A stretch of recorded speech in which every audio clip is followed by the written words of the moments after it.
There are some subjects that kind of drain me a little bit, if I can be really honest. This one this morning is some of what I'll share this morning. I'm always glad when it's over. But when I was assigned this topic, this is what materialized. When I got into this topic of when I need forgiveness, at first I thought, man, I got this.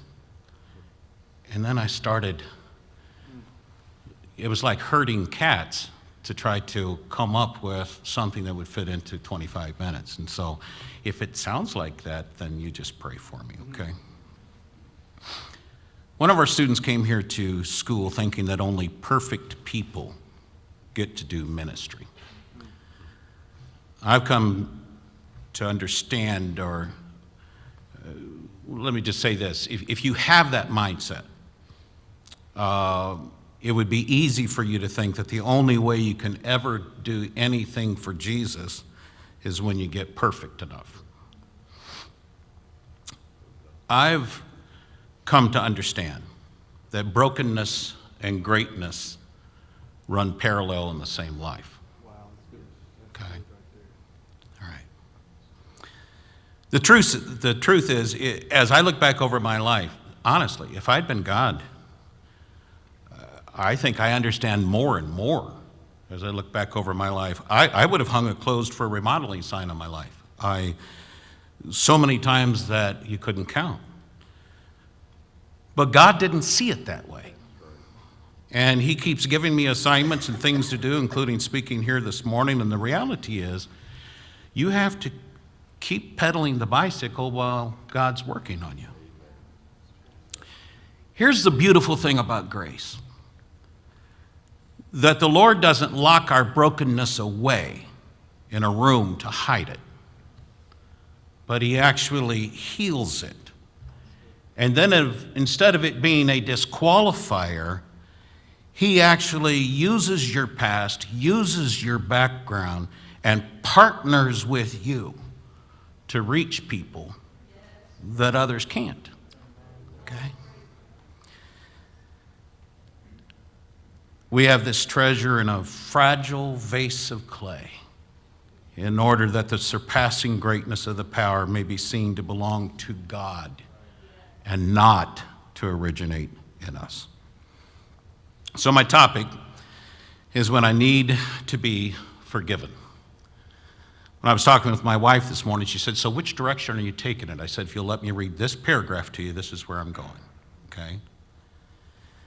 My experience is that usually when I need to be forgiven, something inside me needs to be confronted and changed. God has a deeper work in mind in shaping me into who he sees I need to become, and I can become. Okay? Thank God. The hurt that my life is causing to others is coming out of my own story that needs to change. Now, my remarks this morning are not just a series of sad stories about personal failure, but I hope what you get is that they are ultimately about the power of God's grace to break the change of generational cycles of dysfunction. One of God's most powerful tools for change is when we see ourselves in somebody else's story. So, talking about these generational cycles, my story began in a home where my mother was physically abusive and emotionally and mentally traumatizing. My home was unreliable and unsafe. If I had to choose a body language way of describing how I felt growing up, it would have been like this: staying hypervigilant. My early memories of church are warm moments sitting with my dad. His arm was around my shoulder, hand hanging down, and I'm playing with his fingers. And it was a rare, beautiful moment because I didn't get much time with my dad. He was very busy. And in church, though, I got to snuggle up right next to him. My mom dropped out of church first. I never quite knew what happened. Politics, church board issues, bitterness, gossip. But Dad kept going. And then I suppose he just got worn down by Mom not going, and then he quit going. And so some of the most impressionable years of my life were spent on the back seat of the church, cutting up, distracting the service, and regularly slipping out for a cigarette at prayer time. Looking back, one of the shaping moments of my young years happened, though, while my mom was still in church. By the way, I could never understand how my mother could act like she did at home, and then when there was altar calls, she would lean up and lean on the pew ahead of her, and she'd say things like, "Help him, Jesus, help him, Jesus." And I didn't have to be very sophisticated with a theology degree to be scratching my head saying, "Help him, Jesus." The way you act? And so one night, while Mom was still in church, I went to the altar as a little 7 or 8-year-old boy, and I think the altar call was for entire sanctification. And if so, I doubt I knew all the theological ramifications of what I was seeking. But I was a little kid who wanted to go up front, seek Jesus, and be a good boy. And we were about a mile from the church on our way home with me in the back seat of our car when something happened that triggered my mother to turn around from the front and say, "I don't know what you think you got at that altar, but you didn't get anything." And Mom belittled a little boy seeking God, and apparently God didn't hear me. And I had no worth, no respect as an individual. By the time I had hardened into an adult and left home for Bible college, I had this crippling, brittle bitterness at my mother.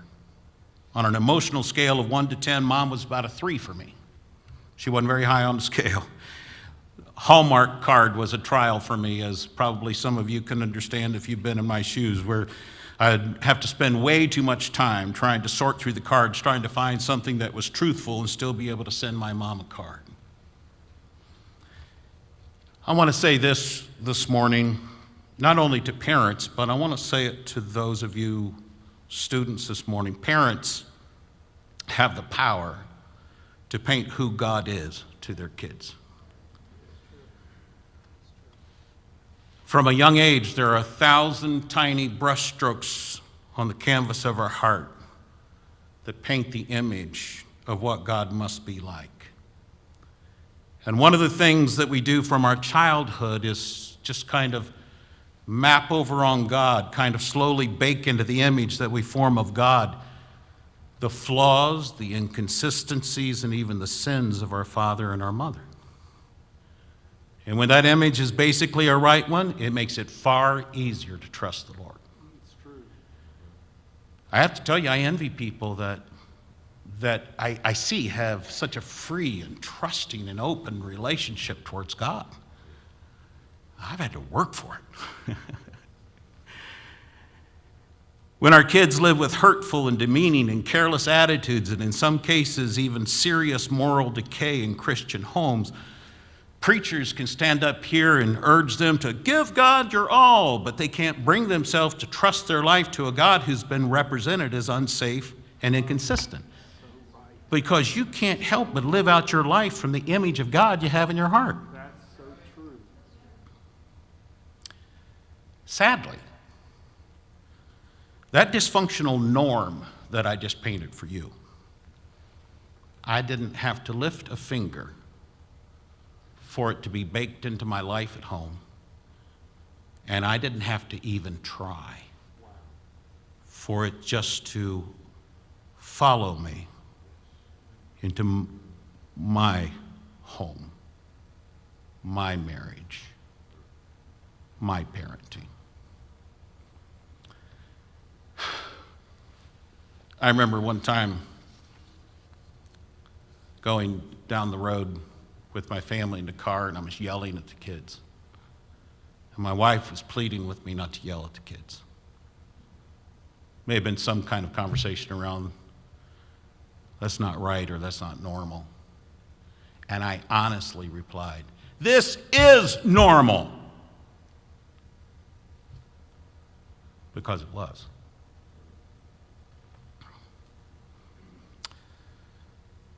I started marriage as an emotionally detached guy, to the point that I couldn't even feel sympathy for other people.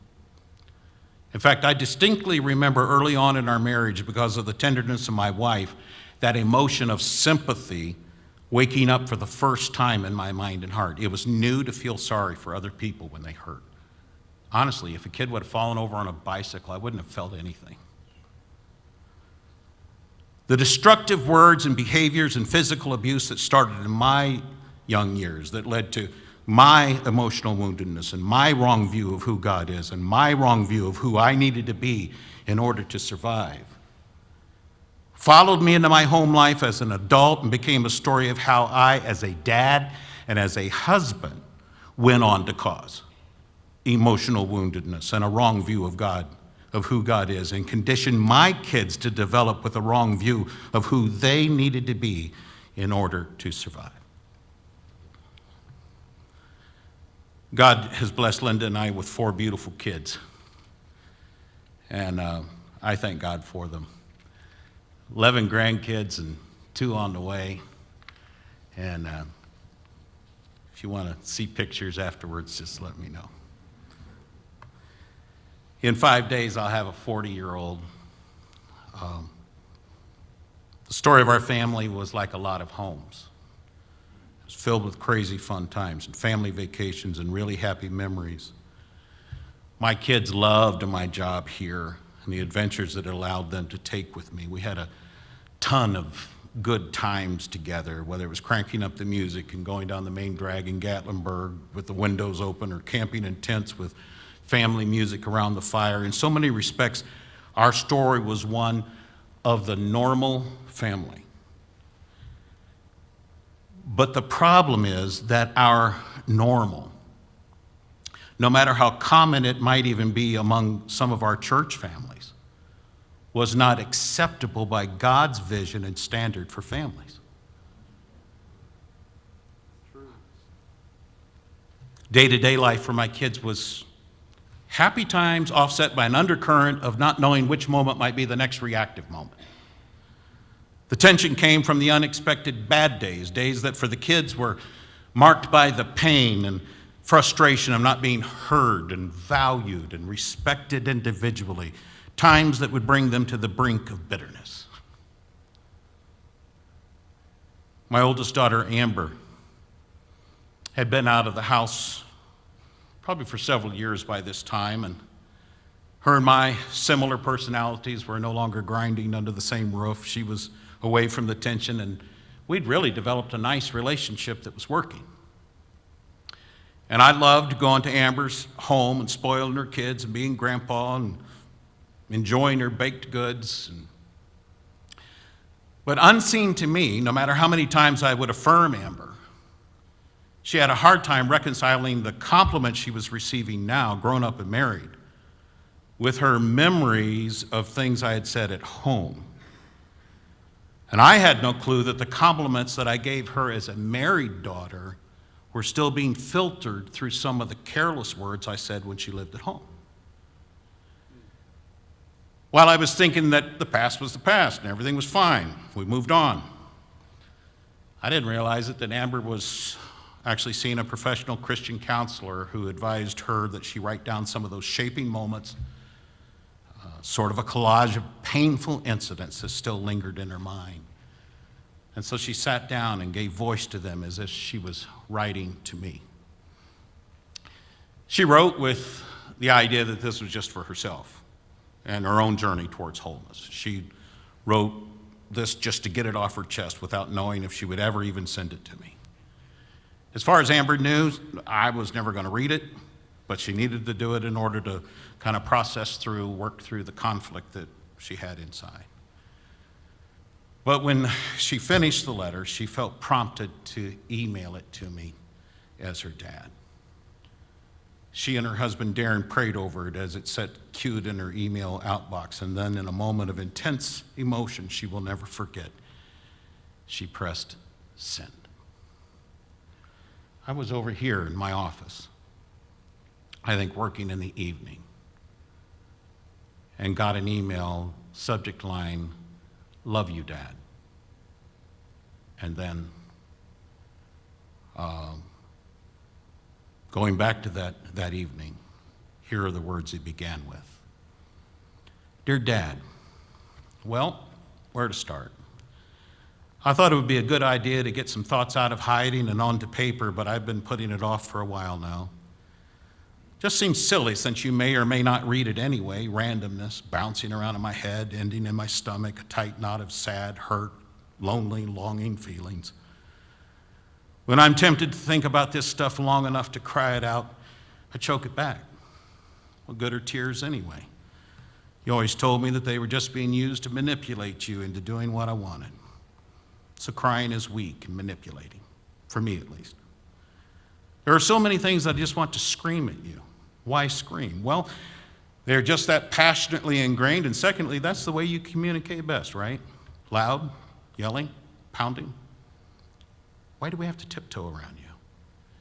You are too scared and stubborn to admit that you may need help other than prayer.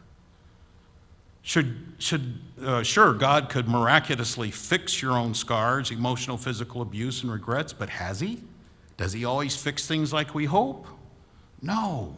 Sometimes we need to be open to the greater picture and what can be accomplished through it. Well, I don't know about you, but I haven't always known when I needed to be forgiven. I think my topic sort of presupposes almost a little bit like when I need to be forgiven. If I polled people here this morning, I bet you there's a lot of other people that don't even know what you've done. There are times when it's as plain as the nose on my face that I need to make things right. But there have been times that something about my life has hurt someone else and I had no clue that I had hurt them, or I thought it was resolved, only to find out by surprise that I needed to be forgiven. We tend to create a storyline about our life that doesn't always match reality. Sometimes there's a narrative that we have going about ourselves that can be so different than what others have experienced from us. It's hard to face facts about myself that I know but don't like. But it's incredibly difficult to be hit with facts about my life that I don't know or I think are in the past and done with, the blind spots in my life. Reading Amber's email was an emotional bombshell for me. Yesterday was so yesterday.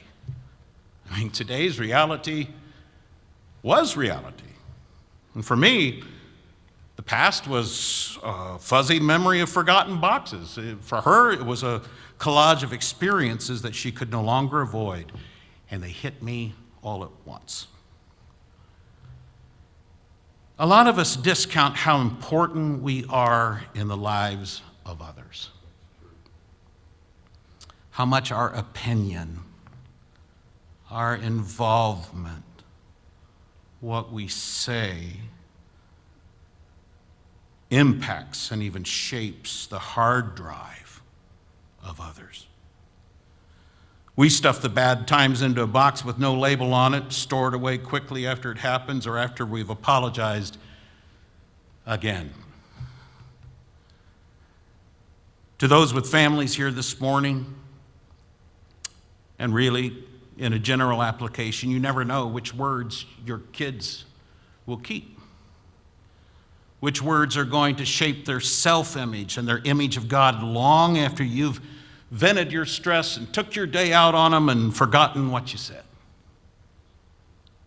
And our kids carry these wounds into adult relationships, and then they act out of those wounds when they get hurt. I can't resist just saying right now, I understand the cynicism about some of the delving into the emotional and the psychological and the physical aspects of our woundedness. But I will tell you this, that we're not one-dimensional.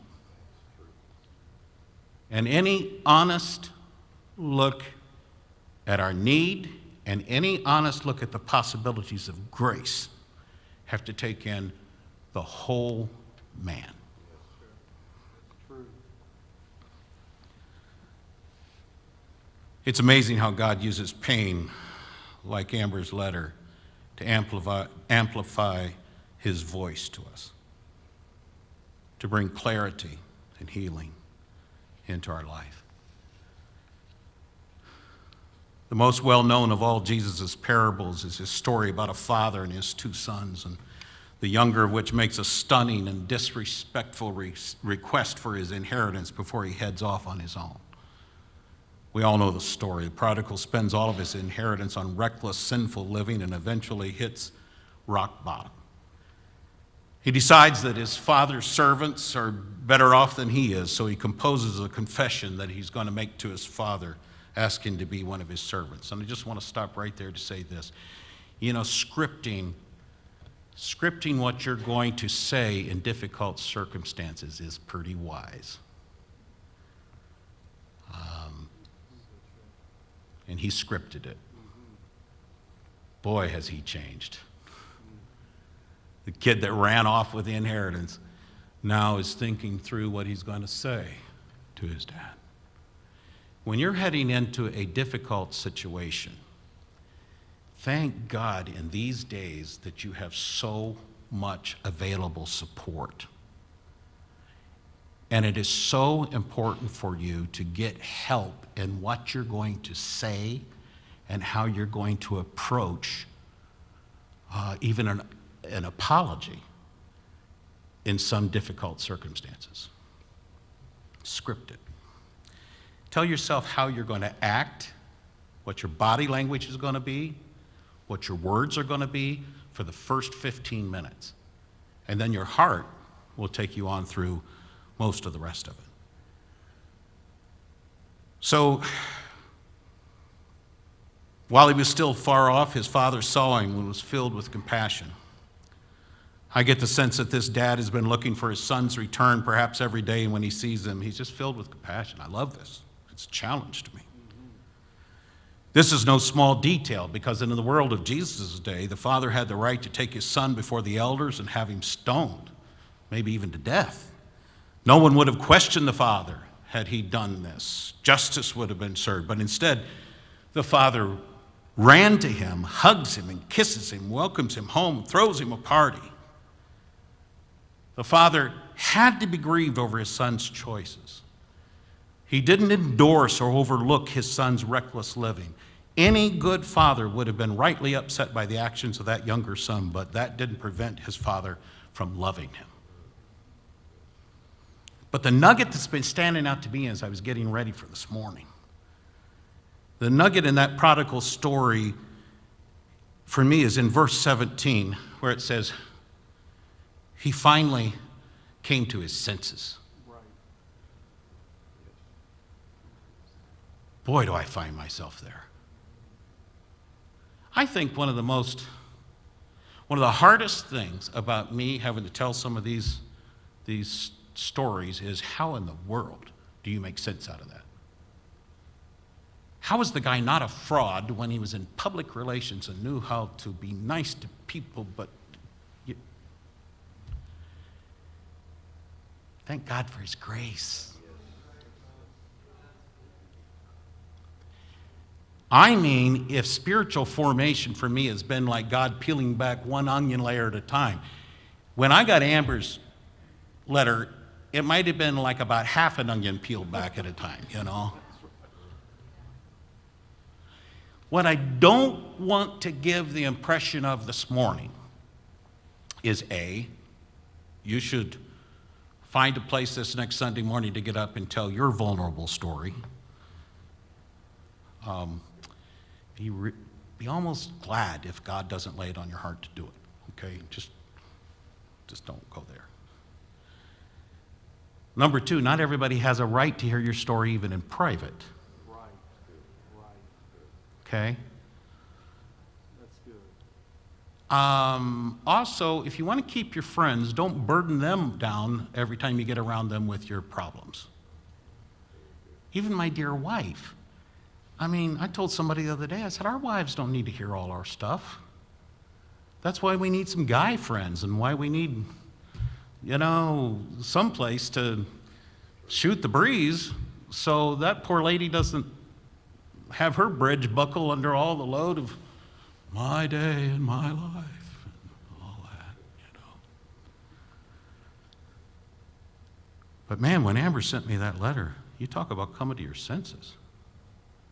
And my first senses were not to drop to my knees in my office over here and start a 21-day fast with a instantly humbled heart, realizing the enormity of what I'd done. No. I was scared because I didn't read you the whole letter. I was angry. I was confused. I was alone. I went down to Findlay Market and just bumped into things. I went to Starbucks and just sat there. I was dazed for like 3 days. Okay? God used pain to bring me to my senses, and to open my eyes in a much deeper way to the changes that needed to take place in my life. And out of all of this journey that started about 11 years ago, almost to the day, for me, okay, I've learned this. In order to be some spiritual guy, I don't have to go around talking about how I've arrived. I'm arriving. There are definite points of definite works by God in my life that I can point back to that are buttoned down, and God did it in a moment, and you can't take it away from me. Praise God.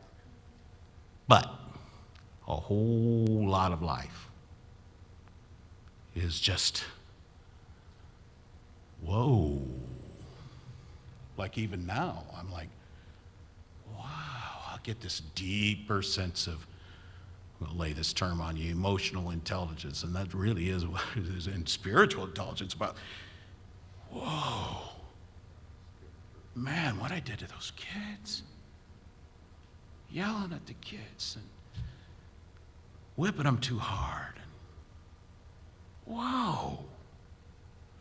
Why? Because grace is healing my story.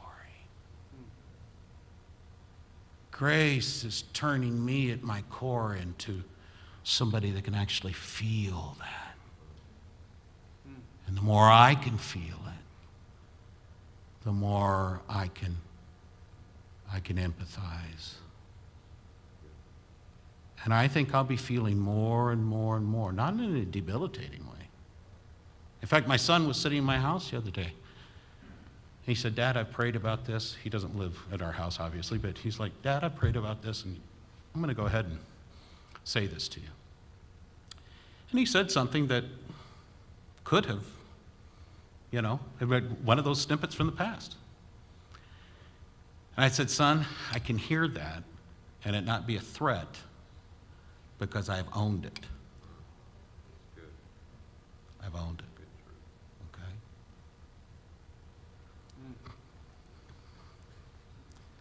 Sometimes when God's about to do a huge work in your life, like that night in my office, you don't get a big neon sign or a 60-day notice that God is about to send you a very painful message that you need to hear. Just warning you. Something big is coming. That letter brought me to a critical fork in the road. And believe me, I was here. On one hand, doubling down, resisting change, and resisting the faithful voice of God and the voice of my daughter that God was using to intervene in my life. By the way, don't get stuck on the surface of healing. Well, that's really messy and she shouldn't have done that.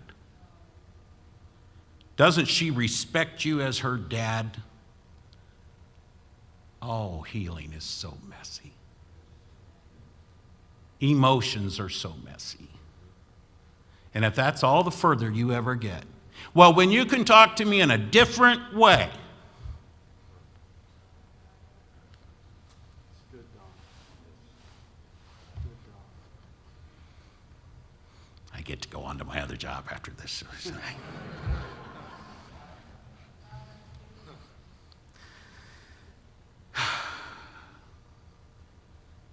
And boy, was I was doubling down. For 3 days, I was doubling down.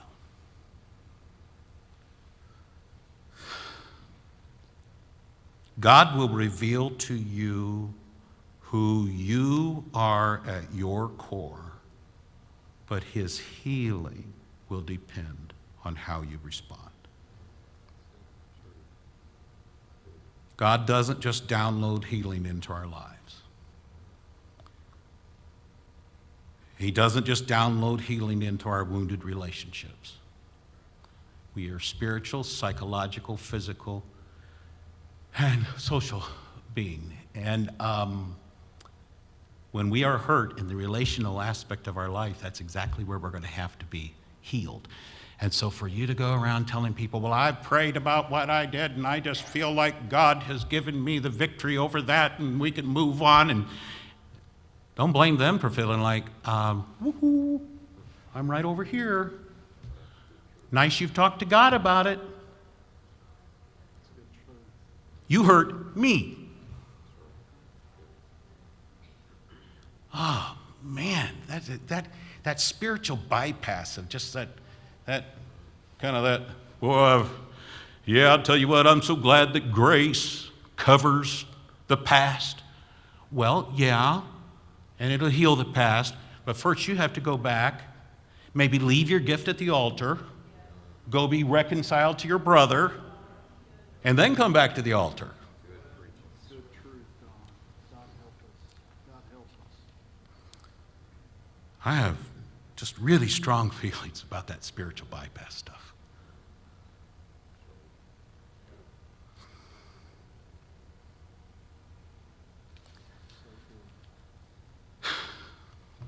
Martha, I'd like for you to come.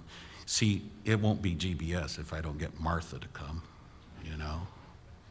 So this is my pay this morning. Martha gets to come to the organ, you know, because we logged millions of miles, maybe literally. And in just a minute, we're going to sing what Martha's going to start playing, but I want to tell you this, a 72-hour window from the time that I sat over there in that office and read that email, a 72-hour window of spiritual warfare followed Amber's letter to me.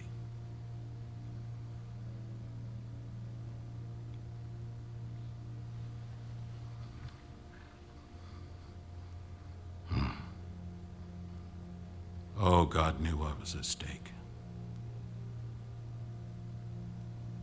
I think the adversary knew what was at stake. Boy, was I being weighed in the balance.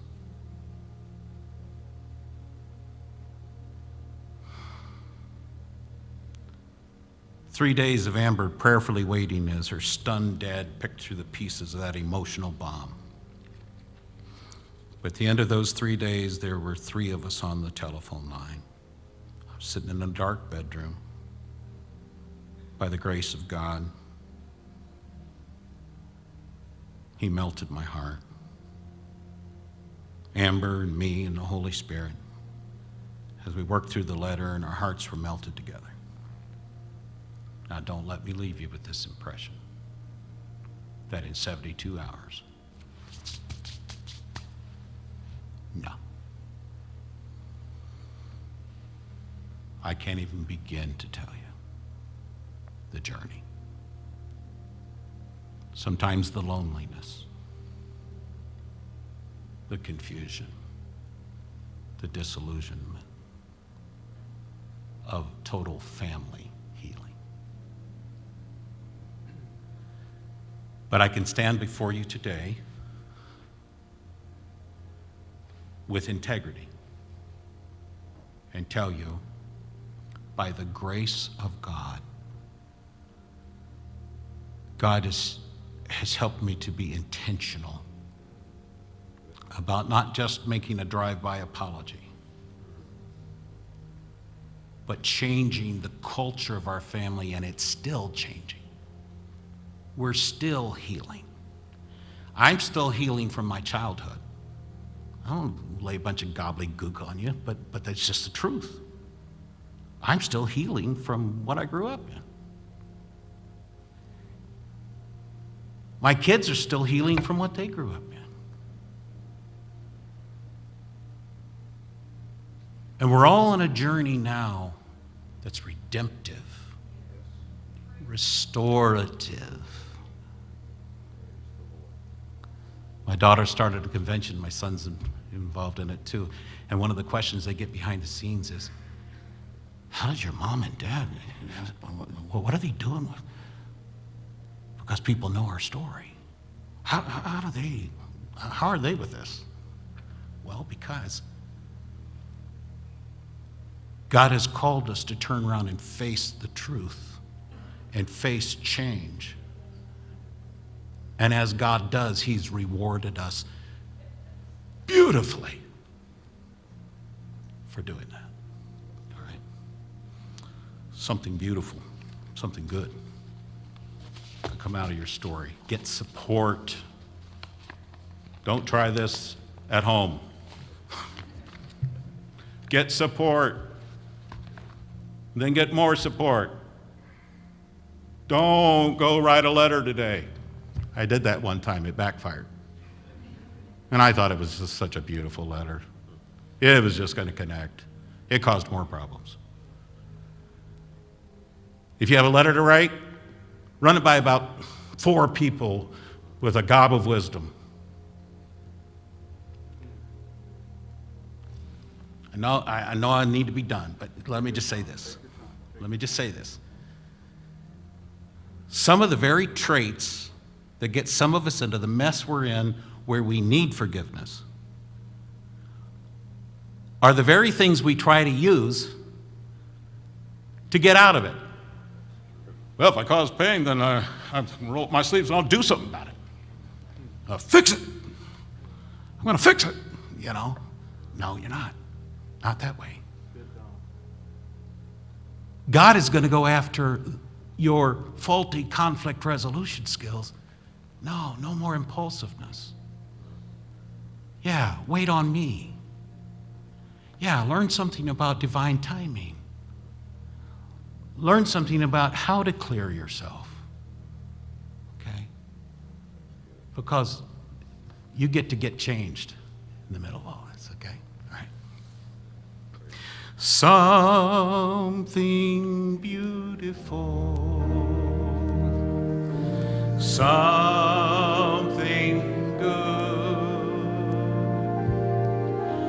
All my confusion,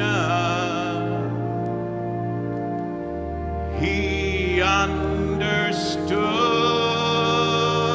Oh, believe me, all I had to offer Him was brokenness and strife. He made something beautiful of my life. Now, I want us to sing that one last time, but I want us to force the word in instead of He made something. He's making something. Making. He'll be putting the last touch on you right before you go to heaven. We're glad you joined us. God's Bible School and College prepares students for lives of ministry wherever God calls them.